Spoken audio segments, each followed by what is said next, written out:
নমস্কার বন্ধুরা, আমি টিঙ্কু। আমার ছোট্ট একটা মিনি ব্লগে তোমাদের স্বাগত জানাই।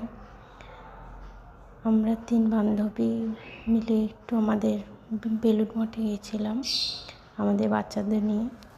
তো সারাদিনটা ভালোই আমাদের কাটলো। অনেকক্ষণ আমরা বেলুড় মঠে ছিলাম, ভোগ খেয়েছি এবং বাচ্চারা খুব মজা করেছে। খুব ভালো একটা সময় আমরা কাটিয়েছি। অনেক দিন পর আমরা একসাথে হয়েছি এবং বাচ্চারাও একসাথে হয়েছে। খুব ভালো লেগেছে। আমার কাছে আর ভিডিও ক্লিপ ছিল না, তাই এই ফটোগুলো দিয়ে একটা ছোট্ট ভিডিও আমি বানিয়েছি। খুব মজা করেছি। একসাথে হওয়া যে কী মজা